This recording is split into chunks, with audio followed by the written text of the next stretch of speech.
Olá pessoal, bem-vindos a mais um podcast, esse de renda variável, falando aí sobre o mês de novembro de 22. Estou aqui com o meu sócio, o William Wang, que é o head da nossa equipe de renda variável. William, já temos hoje eleições definidas, cargos, ministros já nomeados e uma clareza maior do que vai ser esse governo. Foi uma surpresa e como é que você está olhando esse cenário? Obrigado, Walter. Obrigado, pessoal. Bom, falando de cenário, a gente foi bem surpreendido negativamente com relação a esse novo governo, dado que quando a gente olha para os números fiscais, o montante necessário para cumprir com as promessas de campanha relacionadas ao Bolsa Família seria mais ou menos 75 bilhões. Aí tem alguns adicionais que você pode falar de zerar a fila do SUS ou algum orçamento adicional. Um razoável que o mercado talvez aceitaria seria mais por volta de 100 bilhões de reais. Só que o número, a conta que a gente faz quando se adiciona 145 bilhões, mais o adicional por conta de PIS, mais o adicional... monte de penduricalhos. Quando você faz a conta total, é o dobro. O número que a gente chega a 200 bilhões, é o dobro do que o mercado inicialmente estava esperando ou poderia até aceitar. E isso faz com que a gente fique com um cenário muito negativo, porque começa não só a fazer o fiscal, mas o risco de parafiscal aumentou muito com a nomeação do Aloysio Mercadante para o BNDES. Essa fórmula a gente já viu, isso daí acaba demandando uma força maior da política monetária. Então o Banco Central, nesse cenário em que você tem um parafiscal mais forte, mais elevado, mais estímulo do BNDES, você acaba exigindo que o Banco Central aumente mais a taxa de juros para conseguir segurar a inflação. Né? Então aquela queda de juros mais forte estava contratada, nesse momento o gato subiu no telhado. Né? Quando você junta tudo, junta os 200 bilhões de fiscal, mais um BNDES, e aí ontem também a gente estava discutindo a alteração na lei das estatais, né? Até agora, falando hoje, especificamente hoje, pode ser que tenha voltado e eles tenham desistido. Mas são várias alterações, são várias alterações e todas elas muito juntas, e isso porque o governo nem começou. A gente está falando agora de um pré-governo, né? O Lula acabou de ser nomeado, mas efetivamente o governo não está lá ainda sentado na cadeira executando. Então, se um mês já teve toda essa deterioração, né, a gente fica muito preocupado porque pode vir para os próximos 4 anos. Né? Principalmente quando a gente olha essa figura, o governo que está se desenhando ele é muito mais parecido com o Lula 2 do que o Lula 1, que foi muito pragmático, realmente foi muito bom para o mercado. O Palocci ele foi um ótimo ministro da Fazenda, conseguiu fazer superávites primários, ele foi um cara extremamente fiscalista. O caminho não parece ser esse. Mas não parece ser o que está se desenhando. Agora, para quem olha renda variável, sempre tem que ter uma cabeça de longo prazo. E as empresas brasileiras estão em múltiplos extremamente descontados. Imagino que nesse cenário tem empresas que mesmo descontadas você não está com vontade de investir, porque podem cair mais, mas tem oportunidades muito boas nas carteiras para conseguir dar um belíssimo retorno nos próximos 4 anos. Né? O que você está fazendo? Quais são as teses que você está apostando? O que você acha que chama atenção aí nessa relação de risco-retorno que pode trazer muita alegria para o nosso investidor?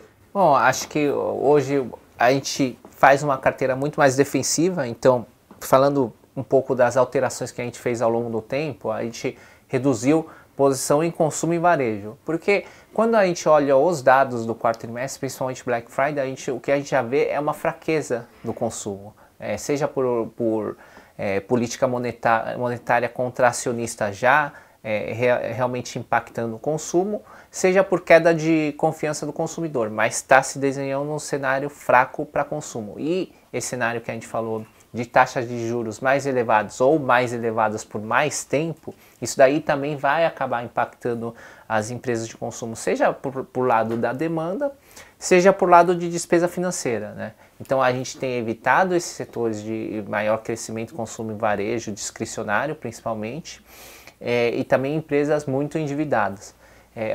até uma das posições que a gente reduziu ao longo do mês foi Localiza, que foi uma posição que a gente carregou por muito tempo, por anos, mas nesse cenário macro atual a gente acha que ela vai sofrer por conta de despesa financeira e também principalmente por conta de maior dificuldade na venda de automóveis, que são bens duráveis, e a gente sabe da correlação que há entre vendas de bens duráveis com todos esses fatores macros que a gente está conversando aqui. Então, foi uma das posições que a gente reduziu.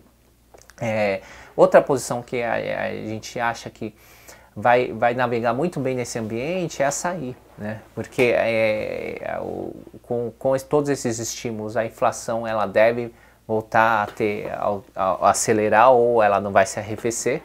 E aí a inflação de alimentos ela acaba sendo diretamente positiva na receita dos supermercados e especificamente Açaí.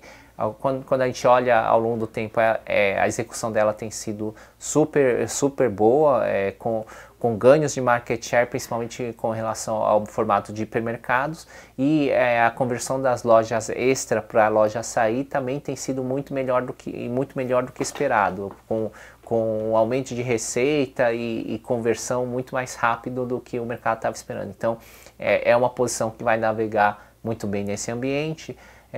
Algumas outras posições a gente ainda continua com Sabesp, que vai ser privatizado, tem perspectiva de privatização. O Tarcísio deve fazer a nomeação de um novo presidente. Esse novo presidente vai ser muito importante para conseguir cortar custo e fazer todos os trâmites burocráticos e estudos necessários para que haja privatização. A gente acredita que vai acontecer em 1 ano e meio, 2 anos, mas está tudo caminhando para isso. A gente continua com a nossa posição de petróleo, então a gente está com o call positivo de petróleo desde o começo do ano, principalmente por conta da restrição de oferta, seja por conta da guerra, seja por questões de ESG, seja por questões de migração para outras fontes de energia, principalmente renováveis nos países desenvolvidos, o que faz com que as empresas petrolíferas fiquem reticentes de continuar investindo, né? Tem até um conúbio, né? Porque você não sabe se o preço lá na frente ele vai continuar alto, porque as empresas, quando olham a curva futura, elas falam, não vou investir nesse preço, e aí a oferta não entra e o preço continua alto. Mas por outro lado, se elas não investirem, isso daí faz com que o preço continue elevado, né? Então, e você tem também uma aposta grande em empresas de utilities, né? Utilities a gente continua também no setor que também é defensivo.